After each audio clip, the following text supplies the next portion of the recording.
Bonjour à toutes et à tous, c'est Bart et je suis ravi de vous accueillir pour ce nouvel épisode du podcast Extraterrien, le podcast qui interviewe des sportifs hors du commun. Le but de ce podcast est de vous partager leurs secrets, leur vie et d'en apprendre beaucoup plus sur eux afin d'en tirer un maximum de conseils. Donc si vous aimez le sport, l'aventure, le développement personnel ou que vous aimez simplement vous inspirer de personnalités remarquables, alors ce podcast est fait pour vous. Juste avant de commencer, j'ai quelques messages à vous faire passer. Si c'est la première fois que vous écoutez le podcast, je vous remercie d'être arrivé jusqu'ici.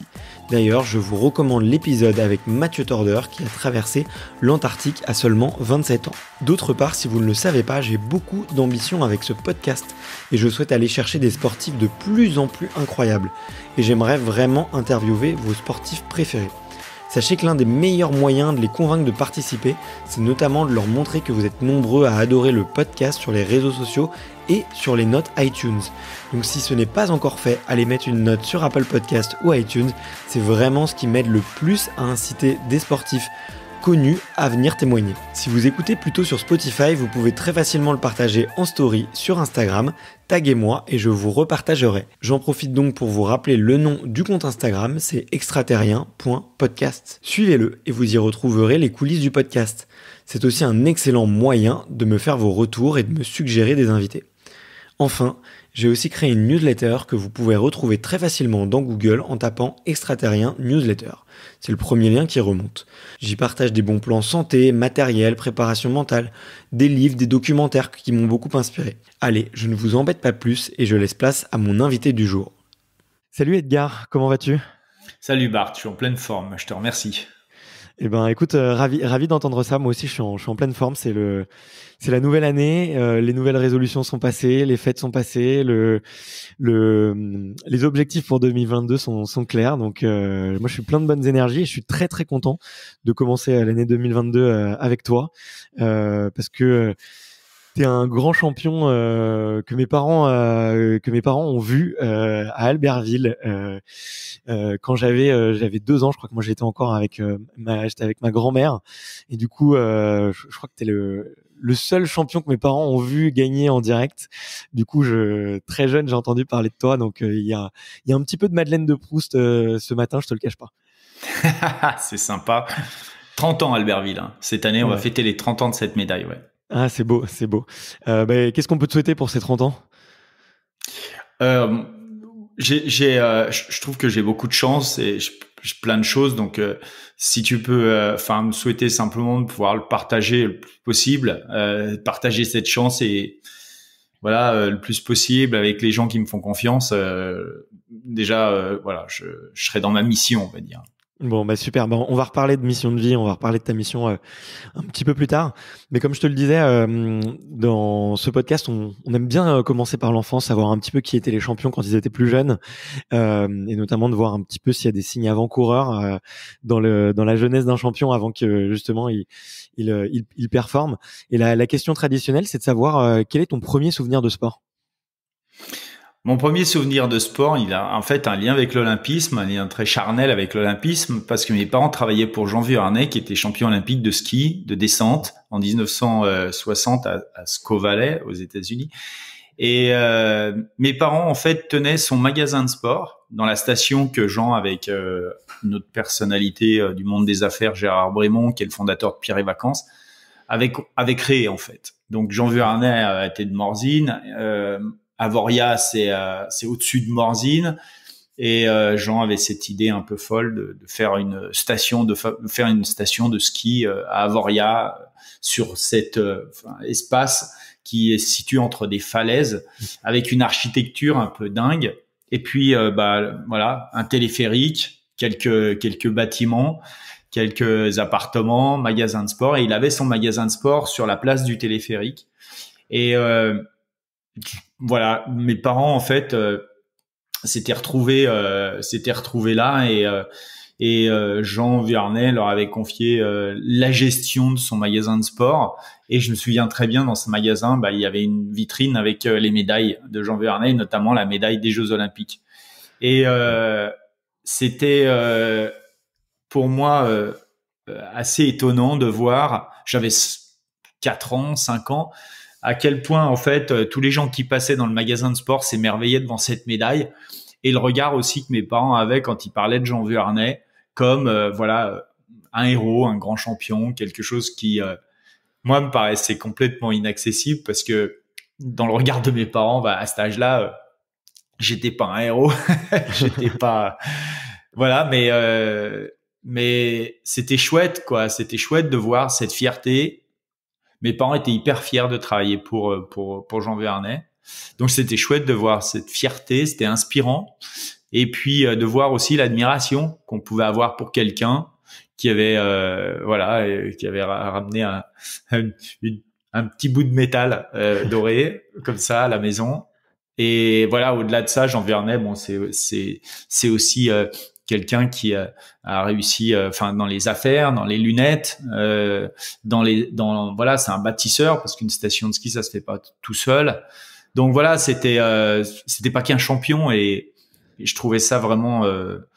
Moi, quand j'étais gamin, j'étais très impacté par la relation que mes parents avaient vis-à-vis de ce gars-là, et je pense que ça m'a forgé aussi d'une certaine manière le rêve de vouloir moi aussi comment dire, faire du ski, faire du sport et puis aller au plus haut niveau dans le sport. Ok. Et c'est marrant parce que est-ce que tu penses que l'enfant Edgar, il retenait surtout la médaille olympique et il voyait peut-être moins la carrière entrepreneuriale qu'avait pu avoir un Jean Vuarnet, et peut-être qu'on le voit un peu plus tard, la partie business? Oui, j'étais pas capable de l'apprécier le côté business. Moi, j'étais plutôt capable d'apprécier le côté champion ski parce que je voyais, enfin, c'était à travers cette médaille, il y avait beaucoup de choses, beaucoup de symboles. Et puis, mes parents étaient passionnés de ski. Mon père était moniteur de ski. Mon père avait aussi, comment dire, gagné ce qu'on appelle, enfin, le challenge des moniteurs. Donc, c'est une sorte de championnat de France des moniteurs de ski. C'était des passionnés. Et puis moi, j'habitais là et j'habitais dans cet environnement, c'est-à-dire un environnement où c'est une station sans voiture. Donc le moyen de déplacement le plus simple, c'est un ski ou avec ou en après-ski, mais en ski. Puis nous, quand on était gamins, je dis nous parce que j'étais avec une bande de gamins de la station. Et on se déplaçait en ski pour remonter. Soit on prenait un télésiège, soit on s'accrochait derrière les traîneaux qui étaient tirés par les chevaux. On se prenait des coups de fouet parfois par le cocher parce que il aimait pas qu'on s'accroche derrière son traîneau, mais on arrivait comme ça en douce, puis on se foutait à quatre pattes accroupi en fait, pas à quatre pattes mais accroupi derrière le traîneau, puis on s'accrochait pour qu'il nous pour remonter en fait en haut de la station. Et on était les sales gamins de la station, mais on était toujours ski au pied, on baignait là-dedans quoi. Ouais, ok. Et du coup, ça t'est venu très tôt, l'idée de, malgré effectivement toutes ces petites bêtises et effectivement le groupe de copains avec qui on fait des conneries, ça t'est venu assez tôt l'envie de performer et de faire de la compétition? En fait, à 5 ans, j'ai participé à la course des parents d'élèves. Et ma mère qui m'avait annoncé, quand elle m'avait dit, et voilà, je t'ai inscrite et va faire la course des parents d'élèves. Elle avait dit ça avec une telle, un tel appétit dans le regard comme ça. Je me suis dit, oulala, mais en fait, c'est sérieux, il faut que je cartonne, quoi. Enfin, il faut que ça marche. Et je sais pas, comme si elle avait une attente là derrière. Et puis, mais j'étais assez angoissé parce que un slalom, moi, j'avais jamais fait. J'ai jamais pris un cours de ski. En fait, ce qu'il faut savoir, c'est que jusqu'à l'âge de 10 ans, j'avais jamais pris un cours de ski. J'ai jamais eu d'entraîneur, j'ai jamais eu de moniteur. Et mes parents qui étaient des dingues de ski, mon père était moniteur, mais jamais mon père m'a donné un conseil. Quand mes parents m'emmenaient skier, c'était tu nous suis, puis si tu te pètes la gueule, t'as intérêt à te dépêcher à te relever parce que nous on va pas s'arrêter. Et donc c'est pour ça que je dis souvent maintenant avec le recul, je dis mon père m'a pas appris à skier, mais il m'a appris à me relever vite, ce qui est déjà pas mal dans la vie. Et donc j'étais un autodidacte tout simplement, mais il faut une technique pour skier dans les piquets. Je l'avais pas, et du coup j'étais un peu angoissé parce que je voyais les attentes de ma mère et de mes parents qui étaient assez élevées, pour un truc sur lequel j'avais pas la technique.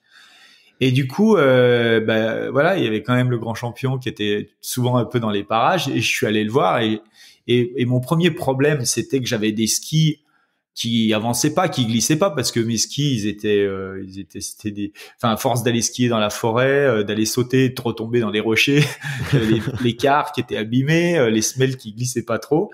Donc, je suis allé le voir et je lui ai dit, est-ce que tu peux faire mes skis pour que ça aille aussi vite que quand tu as gagné ta médaille? Tu vois, il s'est marré. Du coup, il a pris la paire de skis, il l'a donné au skiman du magasin de sport, qui était en l'occurrence, il me semble, c'était son préparateur de ski quand il courait. Il a dit, tu me les fais comme si c'était les miens, tu vois. Et là, je me suis dit, ouais, c'est bon, je vais avoir une bonne paire de skis. Et puis, quand il m'a rendu les skis, je lui ai dit, mais comment tu fais pour skier entre les piquets? Et il m'a dit, parce que, tu sais, on n'arrêtait pas de faire des conneries, nous, on était gamins, on s'accrochait derrière les traîneaux. Quand on était sur les pistes de ski, on faisait ce qu'on appelait l'escadrille hurlante, c'est-à-dire on était les uns derrière les autres, et puis on visait les touristes, et on tournait autour d'eux le plus vite possible en hurlant Miaou, tu vois. Et notre but c'était que ils tombent, parce que nous on marquait des points, quoi. Donc tu vois, on s'amusait à ça. Donc on était 4-5 les uns derrière les autres, waouh, à slalomer comme ça entre les touristes. Et puis évidemment, Jean Verneuil, dans la bande, il y avait son fils, donc il savait un peu les conneries qu'on faisait, il les connaissait, tu vois.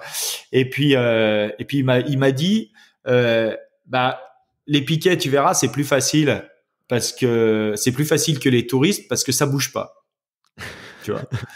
Et donc là, je me suis dit, ok, d'accord, bon, j'ai des bons skis, j'ai un tips pour la technique. Voilà. Et donc, voilà, j'y suis allé et j'ai gagné. Et je gagne la course des parents d'élèves dans la catégorie biberon. Je suis premier biberon. J'ai encore la médaille avec moi, là. C'est assez rigolo. Et quand je suis rentré, en fait, avec la médaille, ma mère était super contente. Et je pense que là, ça a formalisé un peu plus le rêve, parce que je me suis dit, j'ai jamais vu dans son regard autant de fierté, voilà, que quand j'ai ramené cette médaille. Et cette fierté, évidemment, je l'avais pas quand je revenais de l'école avec des punitions, quoi. Donc, en fait, ce moment-là, il a été pour moi assez fondateur, parce que je pense que c'est là que je me suis dit, si je veux avoir quelque part la validation, les encouragements,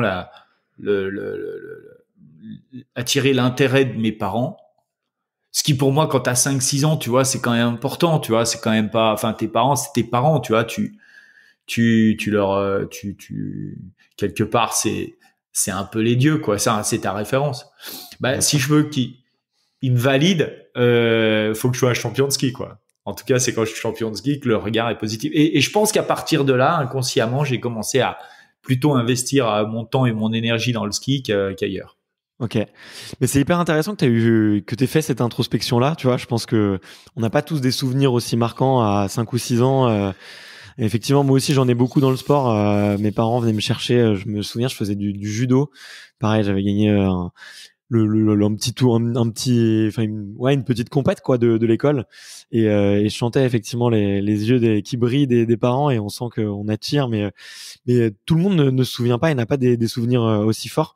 Et j'ai l'impression que t'as quand même été casse-cou longtemps, et t'as été un petit peu fâché avec l'école pendant un petit moment, que ça a duré un peu. Bon, j'aimerais un petit peu que tu me racontes et que tu rentres un peu en détail là-dessus, mais est-ce qu'il y a eu un déclic qui t'est dit, ok, à partir de maintenant, il faut être sérieux à l'entraînement, si j'ai envie d'être un champion, il faut peut-être passer à la barre supérieure. Peut-être que il s'est passé sûrement des années et des années entre ce petit souvenir et un potentiel déclic, mais est-ce que tu as un fait marquant aussi comme ça? Ouais, j'ai vécu des choses, évidemment. Tu sais, il y a des fois, j'allais au ski parce que j'adorais ça. Il y a d'autres fois, c'était pour fuir l'école. Je me souviens très bien.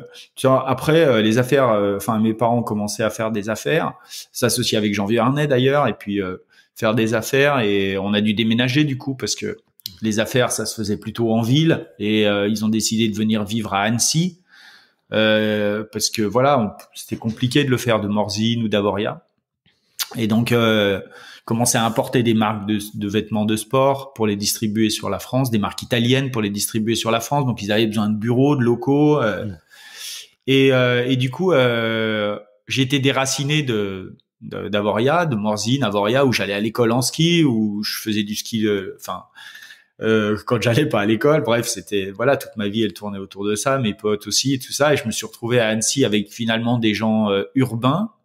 À l'école, voilà, où j'y allais à pied. Puis le ski, c'était un peu, voilà, c'était la passion finalement qui s'arrêtait.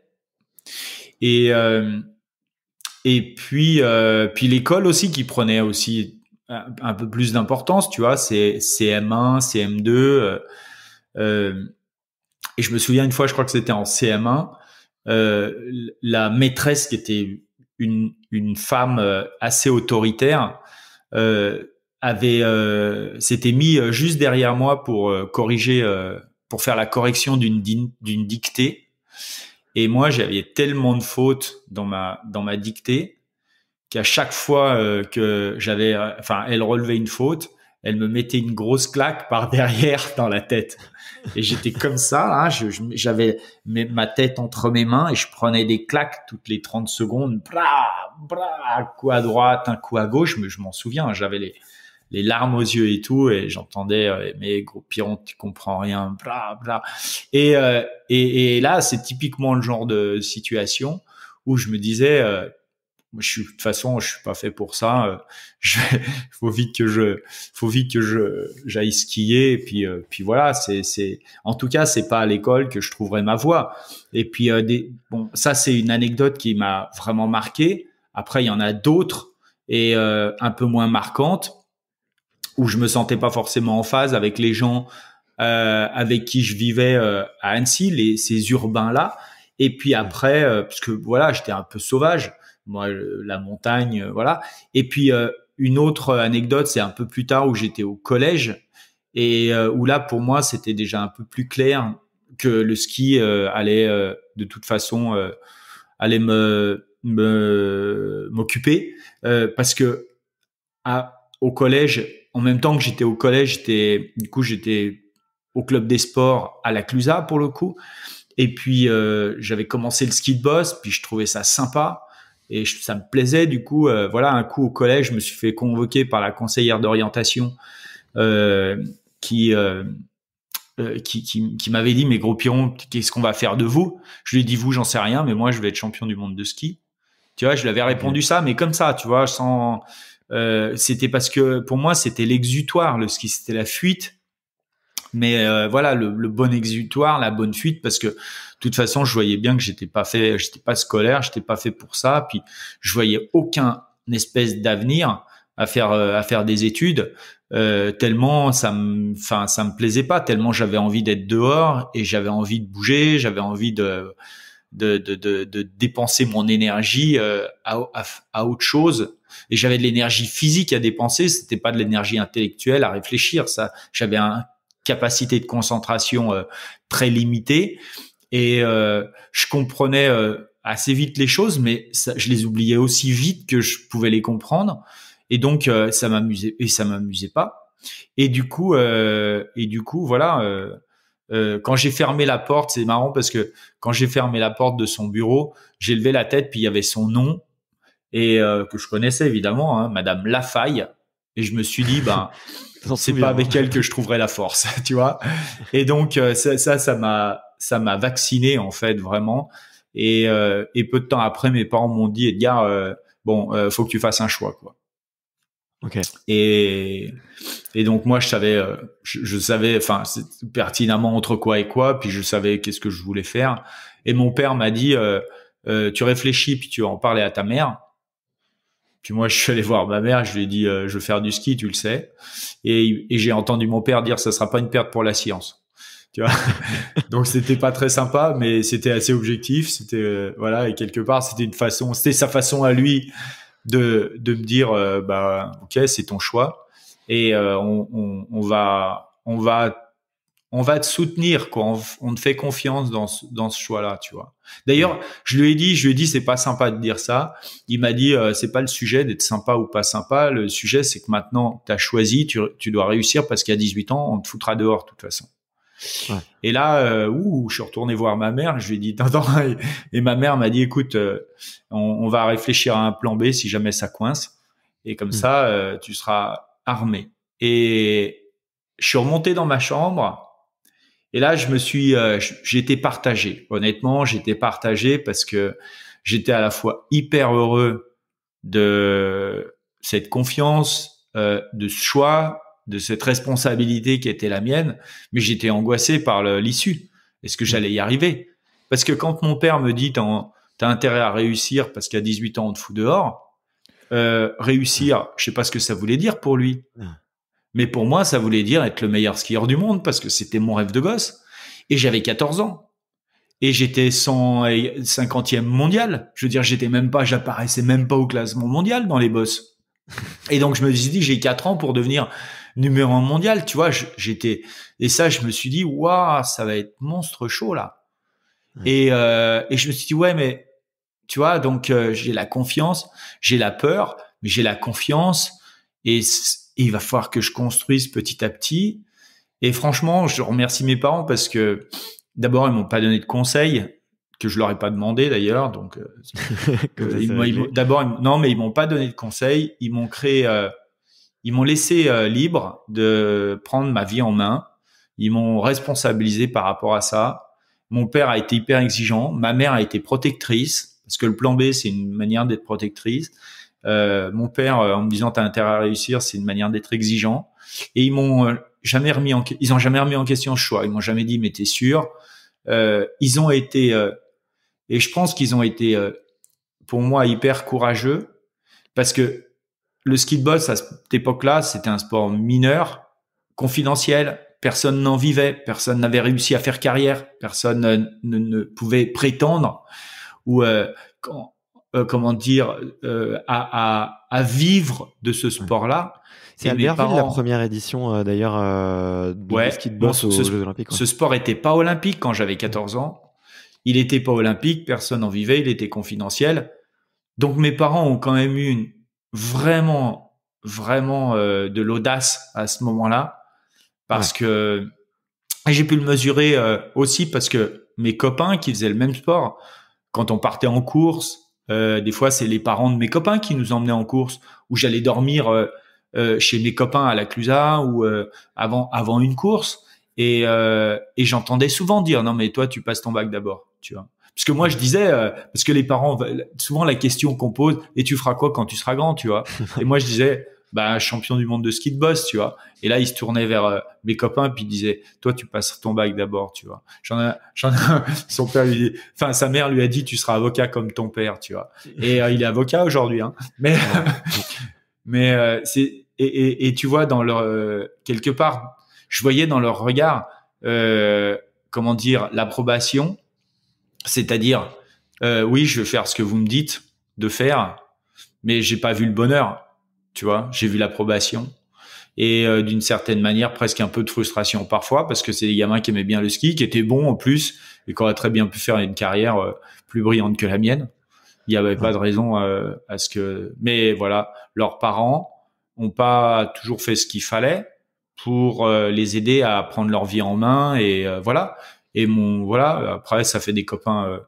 Tu vois, mon copain il est avocat, mais pour lui, si tu veux, c'est un avocat moyen dans une ville moyenne qui fait un job qui lui plaît moyennement, mais quelque part il est en phase avec les attentes de ses parents et puis ça lui convient comme ça et il vit une vie qui est pas, qui l'exalte pas au plus haut point et c'est là que et c'est là que quelque part je me dis putain le rôle des parents c'est quand même quelque chose d'extrêmement important. Ouais, comme tu l'as dit, si ce copain finalement en fait il a retrouvé dans les yeux de son père et de sa mère les petites étoiles que toi t'as eu quand t'as eu ta première médaille biberon du slalom. Peut-être que finalement ça le rend quand même en partie heureux et ça lui donne une partie d'accomplissement, mais non, il est pas malheureux, il est pas pauvre, tu vois, il vit correctement il est pas pauvre, il est pas mais tu sais, il y a souvent les gens, j'ai des gens qui me disent, moi, je suis passé à côté de mon rêve ou je suis passé à côté de ma passion, justement pour faire plaisir à mes parents. Or, si tu veux, je pense que le chemin de vie qui appartient à chacun, c'est un moment justement de s'émanciper du regard des parents, et donc de s'extraire en fait de ça. Les parents sont là pour t'aider, te former, te transmettre des choses telles que des valeurs, tu vois, une éducation, des moyens, mais à un moment donné, tu dois te prendre en main. Et c'est ta vie, c'est pas la leur, et tu vis pas pour eux par rapport à eux. La difficulté dans la relation entre un parent et un enfant, c'est que en fait, il y a une relation parfois, enfin il y a beaucoup d'amour entre un parent et un enfant, mais c'est pas l'amour qu'on porte à un conjoint. C'est pas le même amour. Un enfant, tu l'aimes pour qu'il prenne son envol. Moi, ma femme, je l'aime pas pour qu'elle se barre. C'est pas la même chose, tu vois, c'est pas le même amour. Ouais, Mes enfants, je les aime mais j'essaye leur donner une éducation pour qu'ils s'en aillent à un moment donné, pour qu'ils vivent de leur propre, enfin, qu'ils s'envolent et qu'ils prennent leur envol et qu'ils prennent leur vie en main et qu'ils le fassent conformément à leurs envies et leurs passions, pas les miennes. Et ça, c'est dur parce que quand tu as des enfants qui te disent ouais, je veux faire, je sais pas moi, je veux faire du ski de boss ou du développement durable, et que toi, tu vois pas forcément des débouchés, eh ben en fait, c'est toi qui es confronté, c'est pas eux. Ouais. Un gamin à 15 ans ou à 20 ans, il a l'énergie pour bouffer le monde. Et si on se rappelle un petit peu de l'énergie qu'on avait quand on avait 15-20 ans, on avait l'énergie pour bouffer le monde. Et quand on est parent, qu'on a 40, 50, enfin moi j'ai 50 et j'ai deux petits garçons qui ont 2 et 4 ans aujourd'hui, puis j'ai deux grandes filles qui ont 20. Alors c'est chouette parce que ma deuxième, elle a 22 ans aujourd'hui et 24, 24, 22, tu vois. Tu te dis, enfin c'est leur vie, et de toute façon tu feras pas à leur place, c'est pas la tienne, c'est la leur, et ils peuvent faire des choix, qui sont qui sont pas conformes à tes aspirations. Et parfois le pire, c'est quand tu as des parents qui n'ont pas réussi à réaliser leurs rêves et qui finalement projettent sur leurs enfants leurs incapacités, et qui leur disent soit dans une motivation de revanche, tu vas faire ce que j'ai pas réussi à faire, enfin tout ça est implicite, soit dans une peur. Ça fait des grands champions aussi, hein. Ça fait des grands champions, mais mais ça suffit pas. Mais parce que, enfin, on peut en reparler, hein, Bartoli, etc. Soit dans une motivation de peur, donc et tu feras jamais ce que j'ai jamais réussi à faire, tu vois. Et donc en fait ça conditionne des gens, mais ça les frustre, et puis au final l'enjeu c'est que les gens c'est qu'ils soient heureux et équilibrés. Il y a rien de plus il y a rien d'autre en fait. Être champion olympique, on s'en fout, c'est pas ça le sujet c'est d'être heureux. Et si jamais un jour t'es champion olympique parce que t'aspires à ça, bah très bien. Mais si t'aspires à être directeur marketing d'une grosse boîte, bah, très bien. Si t'aspires à créer ta boîte, bah, très bien. Je veux dire, l'essentiel c'est d'aller vers sa zone d'accomplissement la plus grande, la plus totale, vers sa mission de vie, tu vois. C'est de tendre vers ça. Et c'est même le plus beau, je trouve, c'est que tous les jours dans ce que tu fais, tu accomplis ta mission de vie, et que ce soit dans le sport, dans l'entreprise, dans l'associatif, tu vois, le caritatif, la famille, le social, le sociétal, peu importe.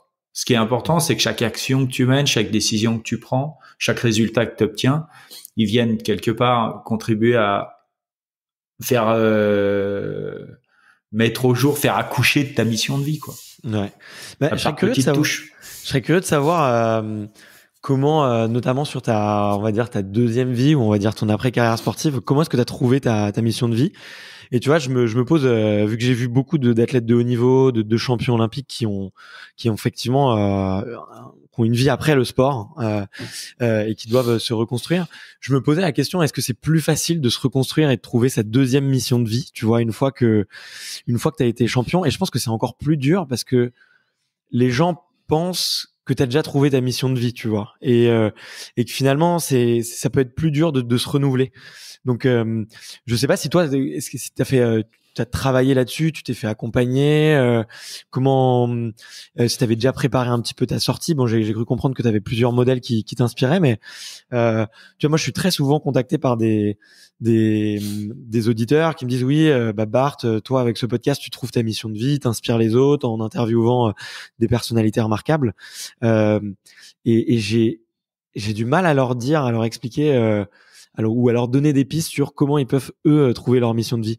Est-ce que toi t'as t'as eu des lectures, des pistes, des exercices, des personnes ou des mantras qui t'ont guidé vers ça? En fait, si tu veux, bon, la question que tu me poses, c'est voilà, quel a été le chemin pour arriver à ça. Et puis il y a une deuxième, et puis il y a une deuxième question, c'est vraiment c'est quoi une mission de vie, tu vois. Ouais. Et je vais d'abord répondre à la deuxième parce que je pense que après ça reviendra sur la première.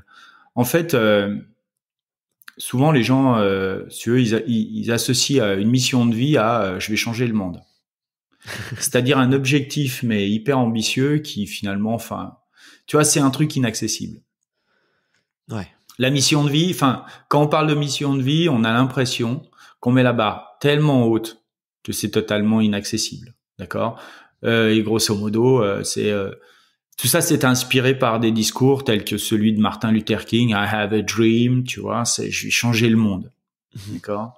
Et forcément, ça nous renvoie à nos impuissances. Putain, on est on est des petits bonhommes comme ça, on est des petits bons hommes, des petites bonnes femmes comme ça. On avance, on évolue dans notre vie, puis on se dit pas tous les jours, je vais changer le monde, tu vois. Mais ouais. Il faudrait, et du coup, on culpabilise quelque part de pas réussir à trouver une mission de vie qui soit à notre à la hauteur de nos possibilités ou de notre potentiel. Ouais. Et on se dit ouais, mais si ma mission de vie c'est d'inspirer les gens, et ben finalement c'est pas assez quoi. Et je vais pas laisser une trace et je vais pas faire ci et je vais pas faire ça. Et donc déjà, je pense que il faut pas avoir il faut pas avoir honte ou il faut pas se méprendre. Avoir une mission de vie, c'est pas nécessairement changer le monde. Ouais.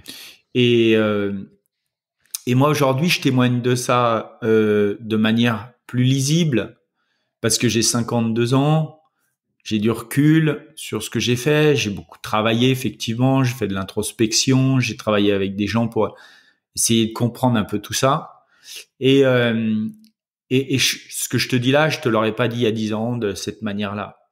Mais déjà voilà, mettre le doigt sur quelque part ta mission de vie. Voilà, c'est pas aller chercher trop, faut pas aller chercher trop loin. Et ce que je me suis aperçu, et tu vois, un discours de Steve Jobs, le discours qu'il avait fait je crois que c'était à Stanford, ouais. Hein, où il était revenu et il avait parlé de connecting the dots. J'avais adoré cette formule-là, c'est-à-dire, finalement, tout ce que j'ai fait dans ma vie, toutes mes passions, qui en soi étaient assez superficielles, je les ai connectés, puis j'ai créé Apple, puis après j'ai créé Pixar, puis après je suis revenu chez Apple, et puis voilà. Et non, DreamWorks, pas Pixar, DreamWorks. Et en fait, ses passions, lui, il avait une passion pour la calligraphie. Rien à voir avec un ordinateur. Mais il avait une passion pour la calligraphie, il avait d'autres passions, je sais plus vraiment pourquoi, mais et je me suis dit, mais comment moi j'ai connecté les dots finalement? Et comme j'ai la chance d'avoir fait un sport médiatisé, j'ai été médiatisé à un moment, j'ai pu relire des interviews que je donnais quand j'étais gamin ou voir et en fait, ce qui revenait, et j'en avais pas conscience, c'était d'abord prendre du plaisir et ensuite donner du bonheur. Ouais. Et c'était en fait les dots que j'ai connectés en fait. Tu vois, j'ai reconnecté les pixels comme ça et je me disais mais en fait à chaque fois ce que j'ai fait dans ma vie, j'ai cherché à prendre du plaisir et à donner du bonheur. Et quelque part peut-être que ma mission de vie c'est donner du bonheur. Mon moyen pour le faire, c'est de prendre du plaisir à faire ce que je fais. C'est ce qui me donne de l'énergie pour ensuite, tu vois, quelque part, voilà, c'est ma contribution. Tu vois, ma mission de vie, elle est pas tournée vers moi. Ma mission de vie, c'est pas moi que ça regarde. Ma mission de vie, c'est une contribution que j'amène à ce monde-là. Et je me dis, ben, si à travers ce que je fais, que ce soit du sport ou autre chose, des masterclass en ce moment, des conférences, ben, si dans ce que je fais, ou à travers ce que je fais, je peux donner du bonheur aux gens qui m'écoutent, qui me regardent ou qui m'encouragent, ou qui m'ont fait comme mes parents au début quand j'étais gamin, eh ben je suis sur ma mission de vie. Donc tu vois, c'est pas compliqué. Te dire donner du bonheur aux gens qui t'écoutent, qui te considèrent, qui t'encouragent ou qui t'ont fait. Rien que ça, c'est une goutte d'eau dans l'océan. Mais comme disait Mère Teresa, sans cette goutte d'eau, l'océan n'aurait pas la même saveur. J'adore cette réponse. C'est un journaliste qui lui avait demandé, vous trouvez pas que ce que vous faites pour les enfants de Calcutta, c'est une goutte d'eau dans l'océan de la misère du monde? Et elle avait dit, si, mais sans cette goutte d'eau, l'océan n'aurait pas la même saveur. Je trouve ça très poétique. Je trouve ça très beau.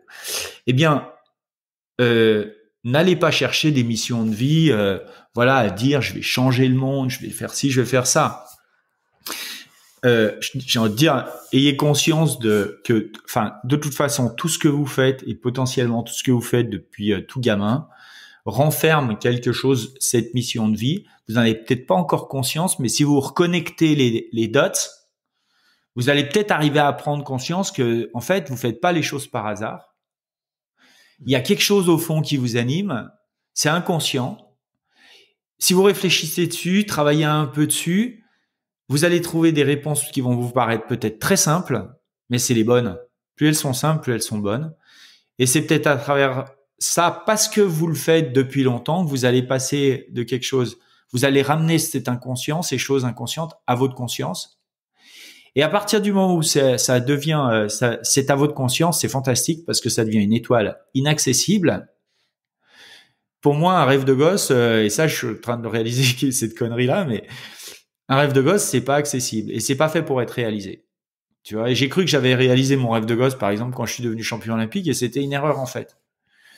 Ça doit être une étoile inaccessible. Un rêve de gosse, c'est pas fait pour être réalisé, c'est fait pour rester un rêve, quelque chose d'utopique, une goutte d'eau dans l'océan, mais quelque chose qui fait que tu te lèves le matin et voilà.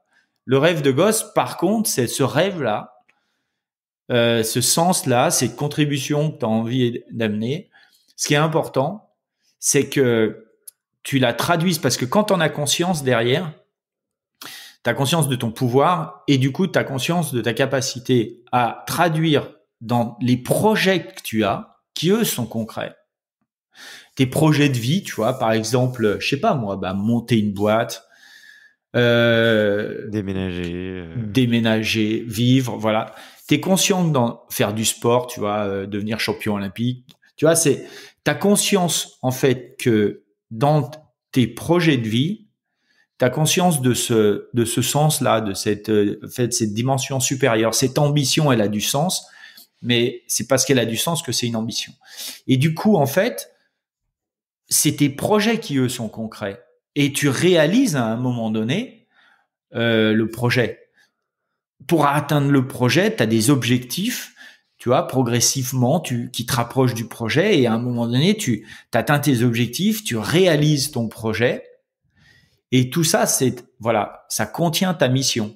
Et c'est ce qui est puissant, c'est qu'à partir du moment où ta mission de vie est claire, chaque action que tu fais pour progresser vers tes objectifs, pour atteindre tes objectifs, qui vont te permettre de réaliser tes projets, chaque action est empreinte de ce sens-là, et tu sais pourquoi tu te lèves le matin, et c'est pour ça que ça change tout. Donc en fait, hyper intéressant. ta mission de vie, elle inspire chaque décision, chaque action, et elle s'incarne quelque part dans chaque résultat. Ouais. Et c'est une goutte d'eau dans l'océan. C'est hyper intéressant, c'est hyper intéressant. Et j'ai envie, tu vois, j'ai envie de rebondir justement sur ce point quand tu disais tout à l'heure que on s'attend d'une mission de vie qu'elle change le monde et qu'elle soit non pas une goutte d'eau mais tout l'océan. C'est aussi que souvent, des fois, les gens qui vont parler beaucoup de mission de vie, ils ont une mission de vie peut-être très tournée vers les autres et qu'on peut avoir une mission de vie qui est très tournée vers soi. Et ce qui compte, c'est peut-être d'essayer, d'itérer pour essayer de la trouver et de pas forcément avoir envie enfin, tout le monde n'a pas une mission de vie qui va être forcément tournée extrêmement vers les autres, et des fois ça peut être beaucoup dans l'introspection ou dans des choses solitaires, ou moins tournées vers de la communication aux autres. Et c'est ça des fois je trouve qui peut être difficile à comprendre pour certains, où justement on va avoir envie de se caler sur les gens comme toi, peut-être un peu comme moi, qui créent du contenu, qui parlent, qui partagent, et que ça correspond pas du tout à tout le monde finalement, et qu'il faut aussi essayer de trouver sa petite goutte d'eau savoureuse, quoi. Moi je me suis un petit peu égaré, ma pensée est pas encore construite, j'ai essayé de réagir à chaud, mais en tout cas c'est hyper inspirant, et toi t'as fait après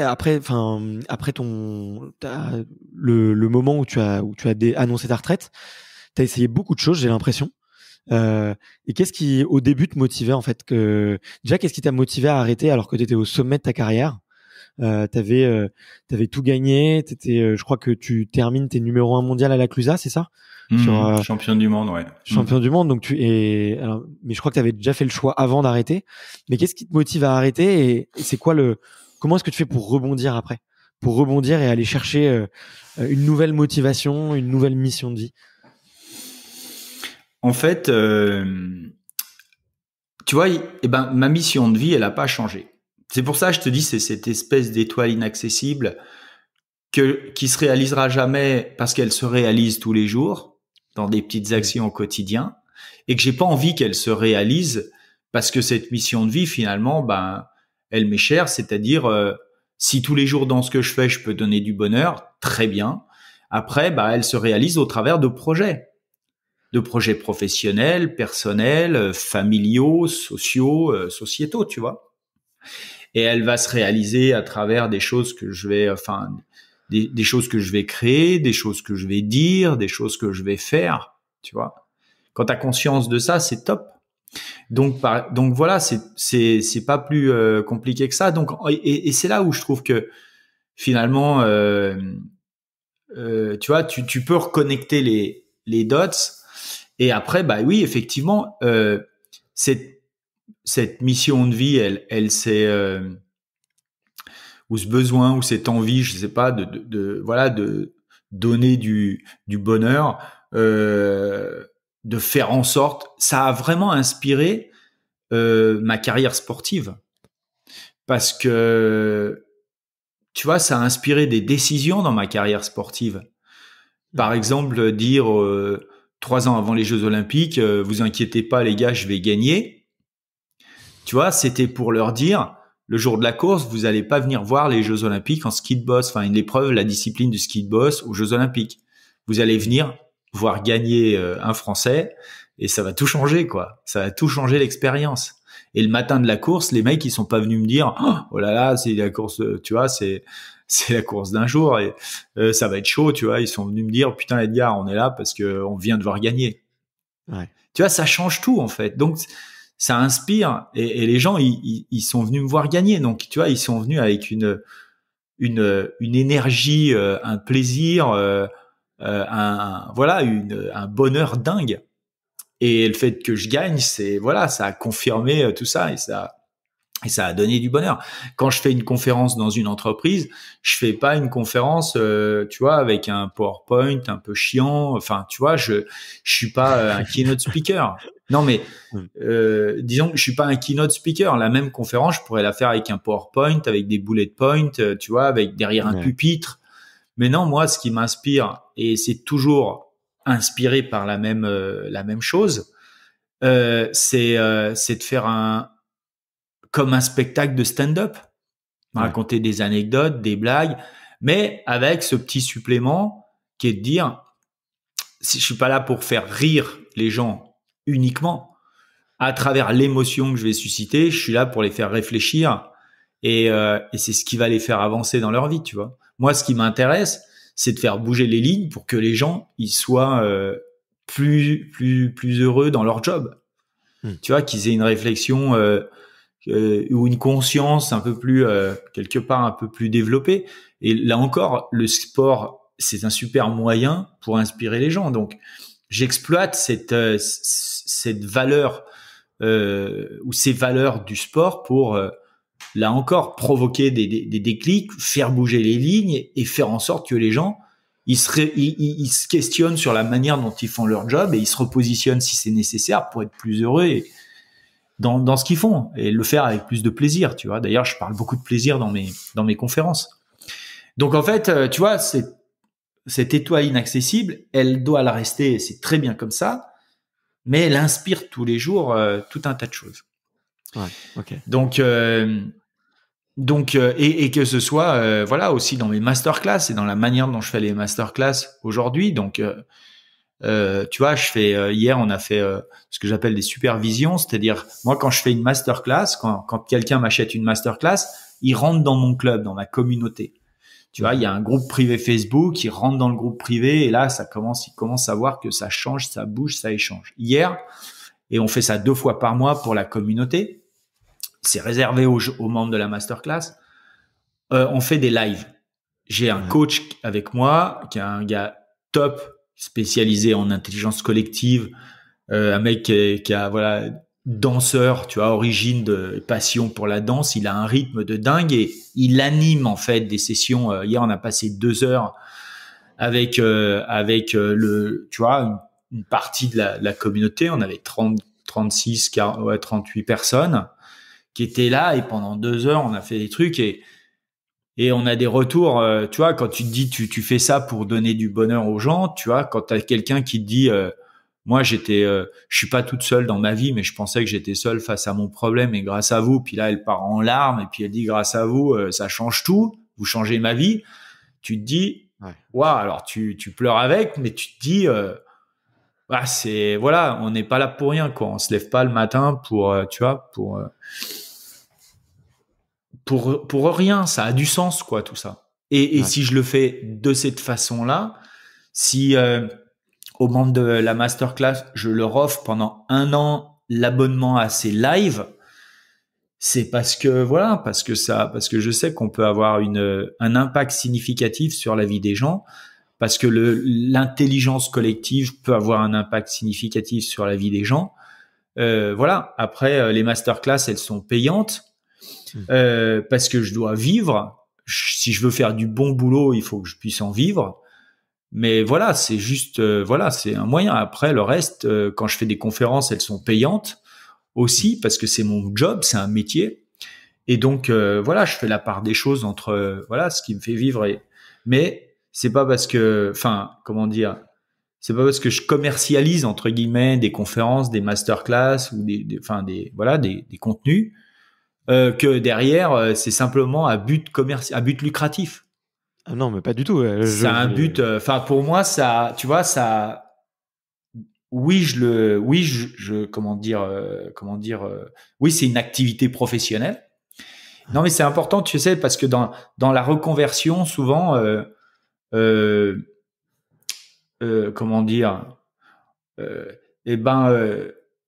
c'est un enjeu, tu vois, le fait de trouver un job. Et pour beaucoup, tu vois, ils font faire une conférence ou un truc, ils se disent ouais, mais je vais faire une conférence, mais je vais pas faire payer parce que c'était un sponsor, c'est quelqu'un que je connais, tu vois. Et le pire, c'est quand j'ai des copains athlètes qui me disent non, mais je vais pas faire payer parce que tu comprends, ils me payent le déplacement, puis je vais parler pendant une demi-heure, donc tu vois, je dis non, je suis désolé, mais la valeur que tu vas transmettre pendant une demi-heure, c'est 20 ans de travail. C'est 20 ans de sport de haut niveau, c'est 20 ans de travail, tu vois. T'as transpiré pour faire ce que t'as fait. La valeur, elle est là-dedans. Tu vas le synthétiser en 1 heure ou en une demi-heure. mais justement, tu te rends compte en une demi-heure toute la valeur que tu vas pouvoir mettre. Et donc, il faut à un moment donné, voilà, il faut que tu aies conscience de ça. Et souvent, dans le sport, tu vois, dans une reconversion, on peut avoir un peu une relation à l'argent ou à la valeur des choses un peu biaisée. Bien sûr. Donc, voilà. Maintenant, tout simplement parce que, par exemple, ouais, t'as fait un truc, t'en as tiré des revenus, ça a été gratifiant, t'as pris du plaisir, on t'a encouragé. Tu vois, moi, j'ai des gars qui me disent, mais tu te rends compte, je vais pas faire payer pour mon client pour une conférence parce que les gens, ils vont m'applaudir. Tu vois, grosso modo, ils vont pas m'applaudir et me payer en plus. Tu vois, du coup, t'as un rapport peut-être, tu vois, à la valeur de ce que tu es, de ce que tu as fait, qui est biaisé. Ouais, mais je le vois pas mal, tu vois, en discutant avec beaucoup d'athlètes, je me rends compte qu'effectivement, il y a un rapport à l'entrepreneuriat, à la création de valeur qui est un peu particulier, ouais. Et t'as tout à fait raison. En fait, une conférence, en fait, c'est le fruit de des années de sueur, des années, des heures et des heures et des heures d'entraînement qui ont fait que t'es un champion et que t'es fait aujourd'hui crédible pour parler. Donc, rémunérer cette conférence, c'est en fait rémunérer tout le travail qui a été fait avant et qui se fait comme ça, ouais. Donc, et puis c'est le rémunérer, enfin c'est l'honorer ce travail-là, c'est l'honorer, c'est la valeur de ce travail. Et puis la valeur, elle est pas elle est pas tant elle est dans ce que tu as fait, mais elle est aussi, et en grande partie, dans ce que ça va permettre aux gens de faire parce que tu as fait bouger les lignes. Ouais, c'est tu vois, donc quand un client, moi j'ai des clients qui me disent, Edgar, tu vois, on a fait les meilleures performances, non seulement françaises, mais européennes, tu vois, avec mon équipe. Et c'est en partie grâce au speech que tu nous as fait parce que tu nous as reboosté, quoi. Et tu nous as donné des clés et on s'est appuyé là-dessus pendant 1 an et on a tout craqué, quoi. Ouais. Et donc, la valeur, elle est là. Ouais.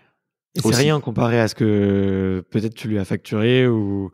Non, c'est peanuts ce que je lui ai facturé, mais ça, c'est pas, moi, je peux pas payer au pourcentage de la valeur créée. Des fois, ça serait bien. Parfois, ce serait intéressant, mais ouais. Mais non, mais c'est ça, c'est effectivement quand tu mets un prix effectivement sur une conférence ou sur une masterclass, c'est aussi c'est proportionnel à la valeur que tu apportes, c'est proportionnel au travail que toi tu as mis et l'investissement que tu as mis dedans et aussi à ce que ça peut t'apporter. Et des fois effectivement c'est pas grand-chose. Et du coup, moi, je suis curieux quand même de savoir. Je te posais un peu la question en préambule. Je te titillais avec ça, mais peut-être que tu auras une bonne réponse à me donner. C'est que j'avais entendu dans une de tes interviews passées que t'étais pas très copain avec la préparation mentale et que je crois que même la première fois que tu as vu un préparateur mental, tu t'étais plus en train de roupiller que de faire quelque chose que de l'écouter. Aujourd'hui, tu vois, moi, je trouve ton contenu qui est passionnant. Quand j'écoute tes conférences.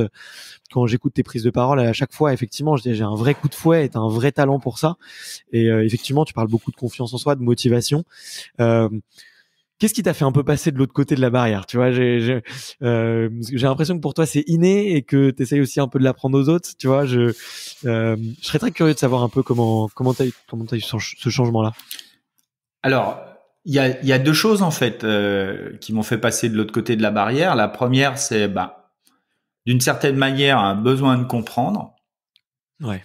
Et puis ensuite, j'ai une décision qui était d'en faire mon métier, en fait.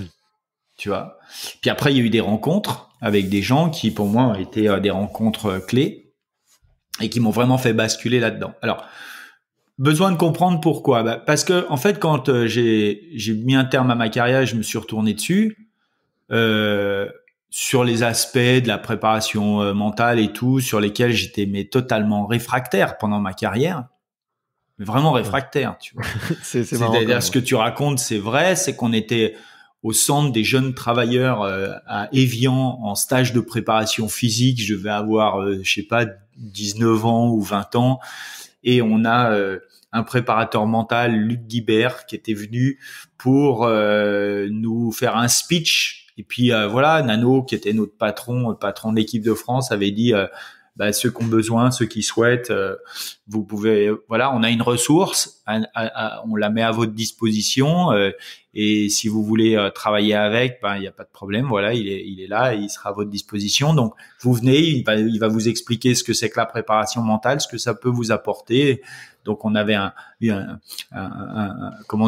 meeting obligatoire qui devait durer 1 heure ou 1 heure et demie. Tu vois, on pouvait lui poser des questions, il allait nous expliquer ce qu'on faisait. Et moi, avant même le début de la réunion, je suis allé voir Nano, j'ai dit moi je vais faire la sieste, j'en ai rien à foutre.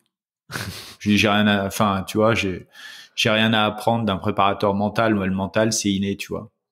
Il y en a qui l'ont, il y en a qui l'ont pas, moi je l'ai. Tu vois, je suis né avec, donc j'en ai rien à foutre. Et donc je préfère aller faire la sieste, je perdrai moins mon temps, tu vois. Il m'a dit tu viens à la réunion, elle est obligatoire, il y a pas de. Et donc je suis allé me foutre au fond de la salle, je me suis collé la chaise contre j'ai basculé la chaise contre le mur. Et puis je faisais, tu vois, j'ouvrais un œil de temps en temps, tu vois, je faisais vraiment mon sale gosse, quoi, parce que j'étais un vrai petit con, en fait. Et mais ça m'allait très bien, tu vois.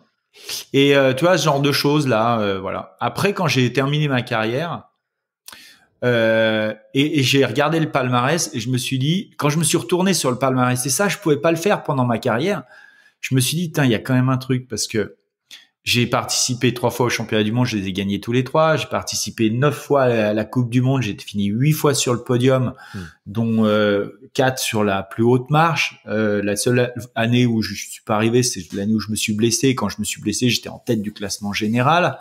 J'ai participé 3 fois aux Jeux. À chaque fois, j'ai ramené une médaille, 1 fois l'or, 2 fois le bronze. J'ai gagné en moyenne 50% ou à peu près 50% des courses auxquelles j'ai participé, 70% du temps j'étais sur le podium. Il y a un truc, tu vois, je me suis dit c'est pas le hasard, tu vois, il y a un truc. Et là, tu vois, je me suis dit, ce serait pas mal de comprendre.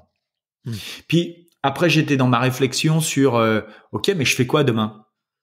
Tu vois, je fais quoi demain? C'est quoi ma vie? Qu'est-ce que j'ai envie de faire? Tu vois, je travaillais avec mes sponsors, tu vois, je faisais de l'organisation d'événements, je faisais du développement de matos, je faisais de la com, de la pub, des trucs comme ça. Et tout ça, c'était sympa, mais j'avais l'impression de passer à côté de ce que le sport m'avait vraiment apporté. Du coup, j'ai commencé à me poser les questions autrement, tu vois. À me dire, plutôt que de me chercher un métier, savoir ce que je vais faire dans la vie, je me suis posé la question autrement, en me disant, qu'est-ce que je vais faire de ma vie, tu vois. Donc, je réfléchis plus par rapport à un métier. Ma référence, c'est plus le métier. Mon critère de référence, c'est plus le métier. Parce qu'en fait, quand tu regardes bien, tu fais du sport, t'as des médailles. Des médailles, c'est pas des diplômes, donc il y a pas de métier pour toi. Tu vois? Bah ouais, t'as des médailles. Les médailles, c'est quoi? C'est l'expression de quoi? C'est l'expression de performance. C'est l'expression d'une expérience. Tu vois? Mais c'est pas l'expression d'un métier. Un diplôme, ouais, c'est fait pour faire un métier. Une médaille, c'est l'expression d'une expérience et ni plus ni moins. Et du coup, là, je me suis dit, au lieu de me dire réfléchir en termes de métier, qu'est-ce que je vais faire dans la vie, je vais réfléchir en termes d'expérience. Qu'est-ce que je vais faire de ma vie? Qu'est-ce que j'ai envie, tu vois? Et en quoi finalement mes médailles peuvent m'être utiles? Et tu vois, en versant en fait la question, en changeant la question, tu changes de perspective et en changeant de perspective, ça t'amène d'autres réponses.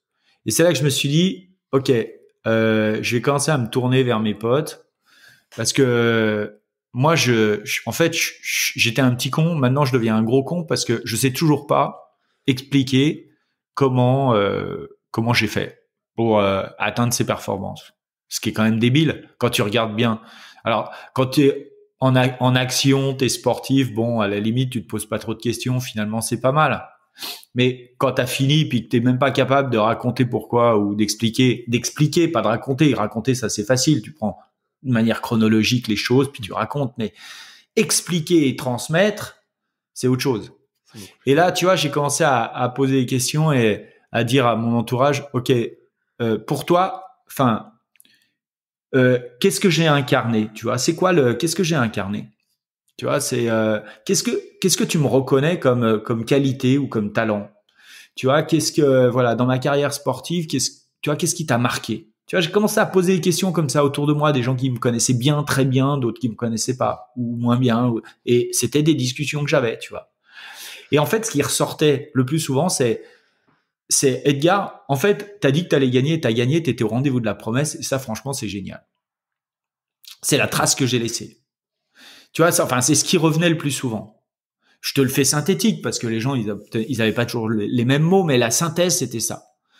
Et là, au bout d'un moment, je me suis dit, ok, très bien, mais en quoi ça, je peux en faire un métier? Tu vois, le fait d'être au rendez-vous d'une promesse, le fait de ci, de ça, tu vois. Et il se trouve que voilà, pour moi, c'est pas du hasard, c'est de la synchronicité. Tu vois, parfois, tu as des réflexions. Il ne peut y avoir de synchronicité qu'à partir du moment où tu te poses des questions. Je me posais la question de savoir ce que je voulais faire de ma vie. Je me posais la question de savoir en quoi, finalement, la trace que j'avais laissée, elle pouvait me permettre de vivre, de faire un job. Ouais. Et il y a, voilà, quand tu te poses ces questions, il y a la synchronicité. Et pourquoi il y a en fait, la synchronicité, si on regarde un peu le truc, il y a, comment dire, enfin, c'est normal qu'elle arrive, en fait. Je suis pas un scientifique, tu vois, mais pour moi, c'est complètement normal. Pourquoi je te dis ça? Parce que le fait que je me pose des questions, finalement, c'est que je suis ouvert aux messages qui passent, tu vois, aux réponses. Et qu'est-ce qui se passe à ce moment-là? On est en 99. Il y a un gars qui s'appelle Jean-Noël Gaume, consultant en motivation, en management et en motivation des ressources humaines, tu vois, spécialiste de la performance des organisations, qui fait une conférence à l'occasion d'un séminaire auquel j'étais convié parce que le patron de cette boîte me connaissait. Il m'avait dit, Edgar, j'aimerais bien, tu viens, tu nous racontes un peu ta vie, puis après tu nous emmènes skier. J'avais dit ok. Et donc moi je suis venu, j'ai raconté 2-3 trucs, et puis après j'ai écouté. Il y a Jean-Noël Gaume qui est arrivé sur scène, et puis il a commencé à développer de manière théorique des choses que d'ailleurs Luc Guibert, le préparateur mental de l'équipe de France, nous avait dites à l'époque, tu vois. Mais voilà, j'étais pas réceptif. Tu vois, la synchronicité, c'est que j'étais pas réceptif à Luc Guibert en son temps. Par contre, là, j'étais réceptif parce que mon cerveau faisait de l'induction. Donc, j'étais réceptif à la synchronicité. Et quand j'ai écouté Jean-Noël Gaume parler de motivation, de la théorie, en fait, des théories autour de la motivation, de ce qui nous motive, de ce qui motive les gens, de la manière. J'ai trouvé ça, mais passionnant. Je me suis dit, waouh, c'est génial. Alors là, le mec, il me racontait ma vie. Tu vois, il m'expliquait en travers ce qu'il racontait. J'avais l'impression que ce qu'il me disait, je l'avais vécu, et il me racontait ma vie, mais avec de la théorie. Et du coup, après, je suis allé le voir, je lui ai dit, c'est quoi ton métier? Je veux faire la même chose. Tu vois, et c'est parti comme ça. Tu vois, cette synchronicité, si je m'étais pas posé les questions, j'aurais trouvé cette conférence géniale, mais je serais pas allé voir Jean-Noël pour lui dire, je veux faire ton métier. Jean-Noël Gaume, tu vois, c'était en 99, il y a 23 ans. Je l'ai encore eu hier au téléphone. Tu vois, on s'est souhaité les vœux, et il m'a dit, Edgar, il faut que je te transmette encore des trucs, j'ai plein de trucs. Tu vois, il m'a formé, il m'a emmené au Canada. Le premier truc, il m'a dit, écoute, dans 3 semaines, je pars au Canada, je fais une conférence devant 800 chefs d'entreprise, tu viens avec moi. Je fais ok, banco, je paye mon billet, machin et tout. Tu vois, c'est parti comme ça. Et il m'a emmené, il m'a formé, il m'a emmené avec lui en séminaire, il m'a emmené il m'a mis dans les pattes de ses équipes qui m'ont emmené en séminaire, qui m'ont fait comprendre le métier de conseil en management et motivation des ressources humaines. J'ai fait des formations avec eux.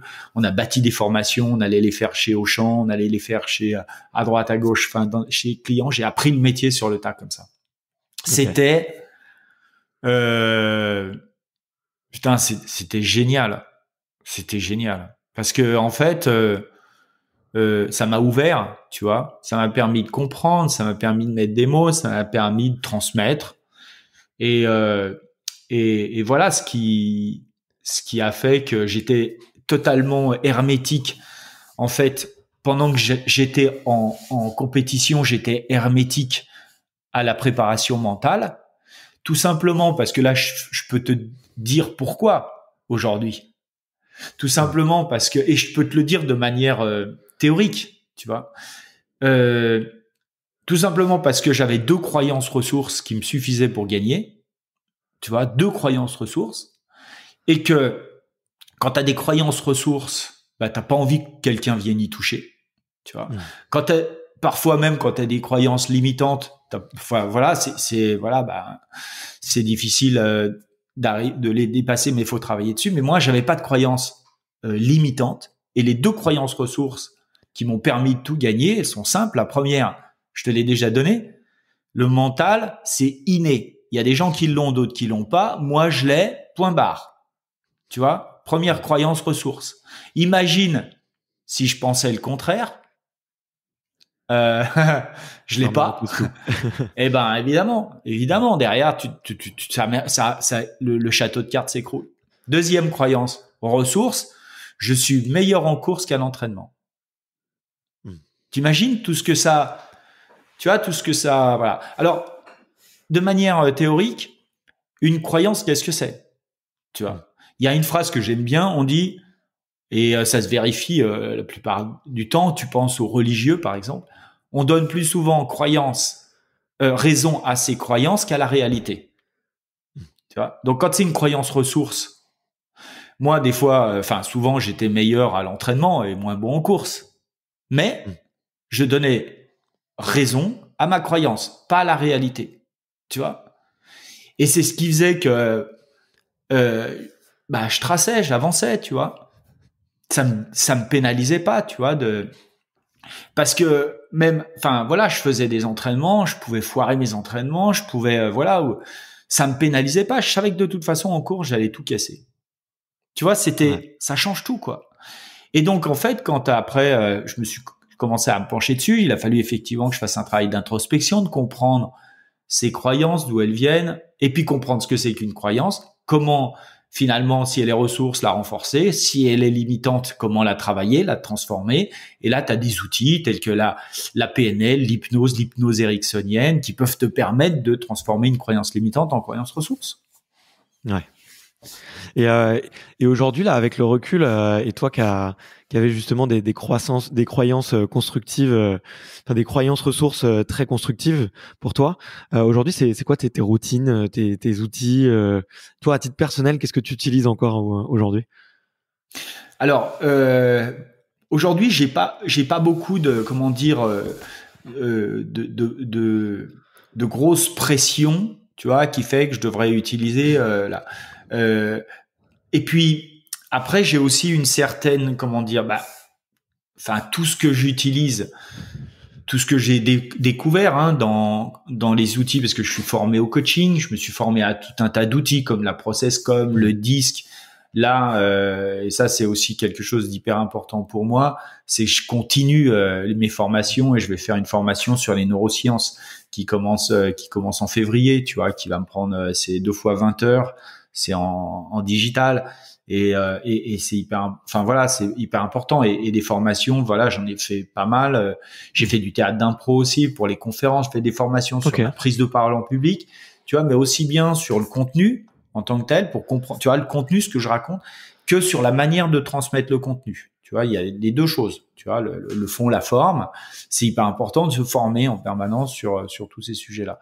Et donc, je pense que quelque part, un des secrets pour avancer vers tes objectifs facilement, c'est de se former en permanence. Ça, c'est voilà. Parce qu'en fait, le fait de te former te permet d'ouvrir le champ des possibles.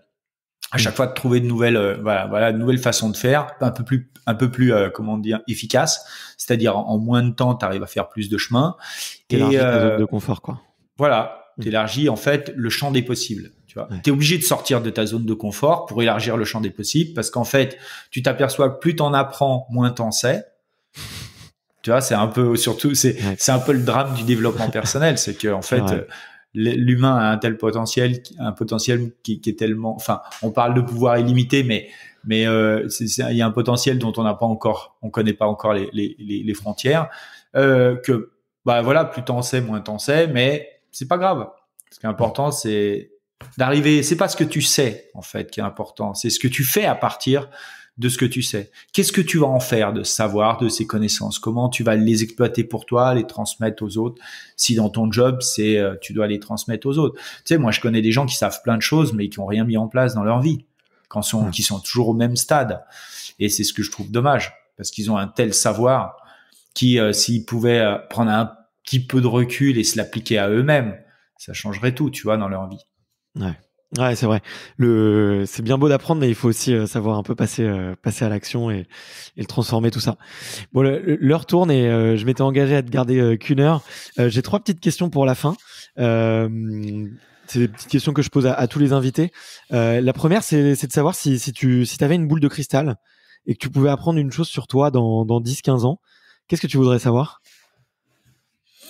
Est-ce que je ferai toujours du ski dans 10-15 ans? C'est vrai. Est-ce que j'ai besoin d'une boule de cristal pour ça? Le ski me passionne. Je pense que ça serait pas, c'est pas un gros secret, ça, mais c'est pas un gros mystère. Oui, je ferai toujours du ski, du sport. Dans 10-15 ans, qu'est-ce que je voudrais savoir sur moi? J'aimerais bien savoir, quelle est l'ampleur, la taille de la communauté que j'ai réussi à fédérer. Ok. Puisque là, je suis au tout début et j'ai l'impression que c'est illimité et quand je vois ce qu'on apporte, mais quand je vois les 2 heures par exemple qu'on a passé hier en visio, en live, quand je vois les gens qui dansent, qui chantent, qui pleurent. Et quand je vois en fait que tout ça est complètement, n'a pas de limite, je me dis ouais, dans 10-15 ans, j'aimerais bien savoir. Ouais. Bah, c'est marrant. Moi aussi, j'aimerais bien savoir la taille de l'audience. Tu vois, là, aujourd'hui, je sais que à peu près, il y a 10 000 personnes qui écoutent chaque épisode, tu vois. Donc j'aimerais bien savoir dans 10-15 ans où est-ce que c'est, vu que c'est ma mission de vie et que je me verrais bien faire ça tout le temps. Donc, on se donne rendez-vous dans 10 ans pour voir où est-ce qu'on en est. La deuxième question, c'est de savoir, est-ce qu'il y a une phrase que les gens peuvent te dire régulièrement, mais qui te saoule et que tu n'aimerais plus écouter? Il y en a une qu'on me dit régulièrement, mais elle me saoule pas. C'est comment vont tes genoux, tu vois? C'est vrai? Les gens me posent cette question, ouais. Elle me saoule pas parce que je leur dis pas pourquoi les vôtres, ça va comment? Et donc ils me disent moi, tu vois, j'ai fait un peu de sport, mais tu vois, genre j'ai fait du rugby, j'ai fait du foot, j'ai fait de la course à pied, puis j'ai mal aux genoux et tout, tu vois. Je dis moi j'ai fait du ski de boss, j'ai pas mal. Je dis le monde est injuste. C'est rigolo, j'ai pas mal aux genoux. Non, voilà, c'est vraiment la phrase qui revient, c'est-à-dire les gens sont inquiets pour mes genoux. Ouais, c'est une croyance avec le ski de boss, quoi. En fait, ils se rendent pas compte que pour 4 heures de ski, tu vois, dans une journée, t'as 8 heures de boulot, pour 4 heures de ski, il y avait 4 heures de prep physique derrière. Ouais. Et la plupart des gens, quand je les questionne, je leur dis, quand tu faisais du foot ou du rugby ou de la course à pied, tu t'échauffais combien de temps?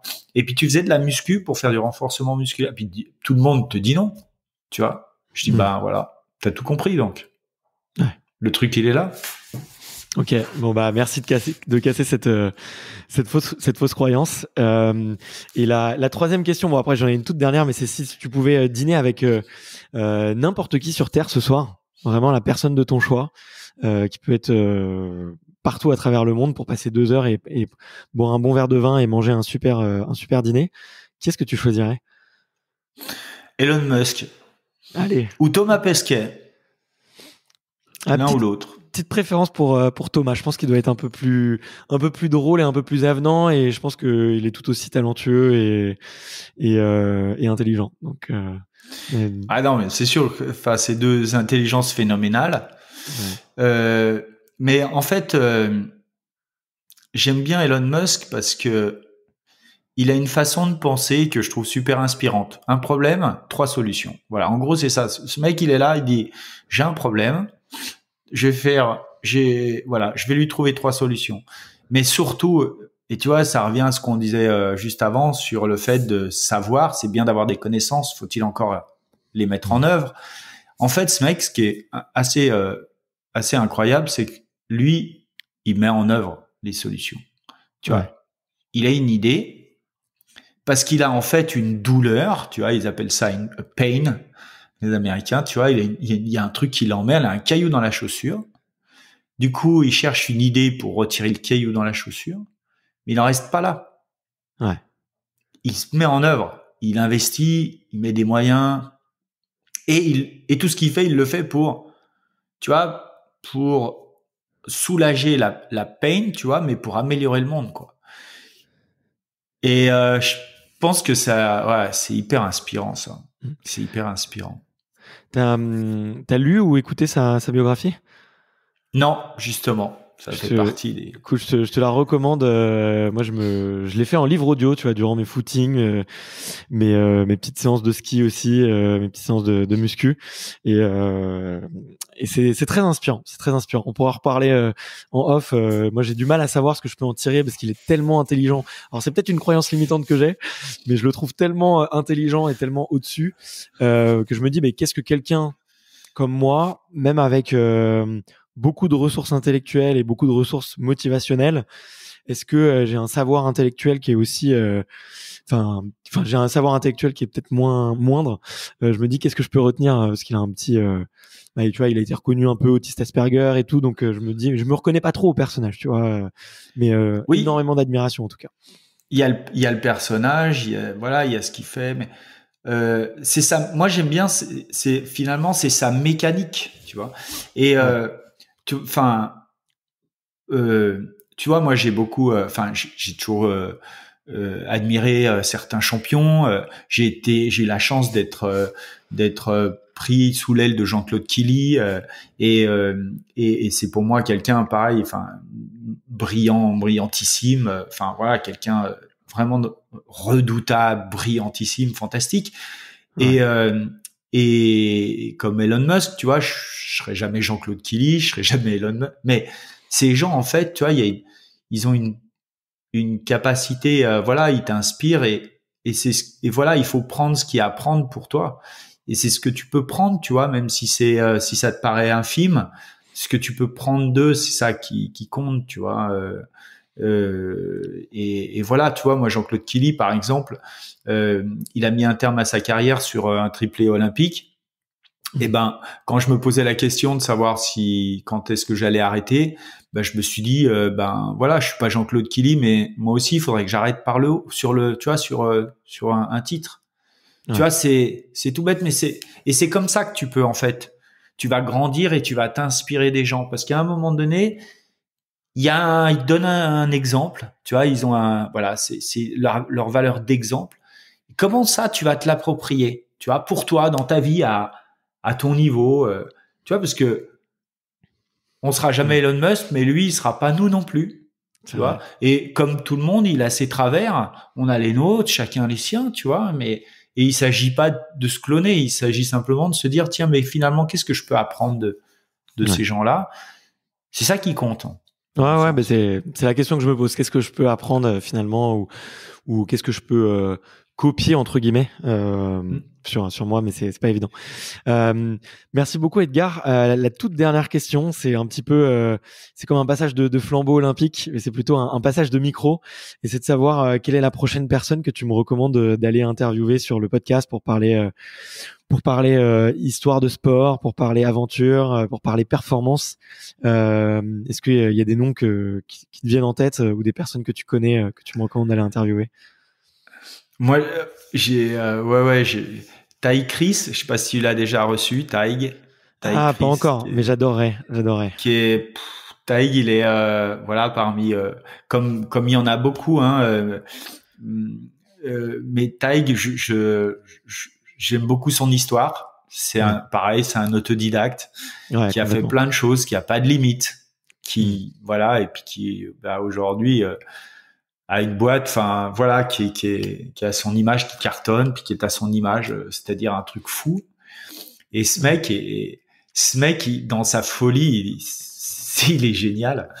Et puis en plus, il a une telle énergie positive, t'as envie d'être à côté de lui, t'as envie de l'écouter, il te communique, c'est à travers ce qu'il raconte, tu vois, communique sa passion, cette énergie dingue. Ouais, je pense que ça, voilà, c'est quelqu'un que j'aimerais bien écouter à ton micro.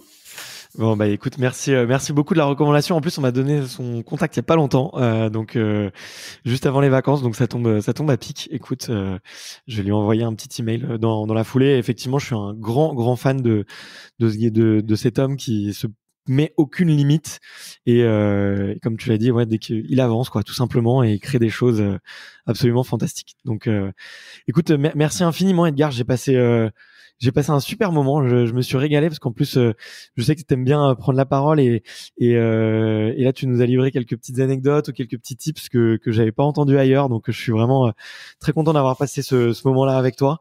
J'espère que c'était un plaisir partagé. Qu'est-ce que je peux te souhaiter pour la suite et pour cette nouvelle année? Bah écoute, là franchement, merci. Enfin, d'abord de ce que tu viens de dire. Moi aussi, j'ai passé un super moment. Je trouve que, tu sais, à travers les questions, mais aussi à travers tes commentaires, enfin ce que ta manière de rebondir sur ce qu'on dit, c'est aussi inspirant, apprenant. Moi, je prends aussi pour moi tout ça. Donc merci de m'avoir invité, fait confiance et apporté aussi. Et écoute, tout va bien, donc pourvu que ça dure, quoi. Bon, écoute, pourvu que ça dure, et puis on se donne un rendez-vous dans 10 ans pour voir combien de personnes on a réussi à toucher. Ouais, avec plaisir. Merci beaucoup. Salut Edgar, à bientôt. Salut Barthélémy, ciao. Merci d'avoir écouté cet épisode jusqu'au bout. Si vous êtes encore là, c'est sûrement que l'épisode vous a plu, donc n'hésitez pas à le faire savoir autour de vous et à vous abonner pour ne louper aucun épisode. J'ai mis tous les liens dans la description, donc n'hésitez pas à y jeter un coup d'œil.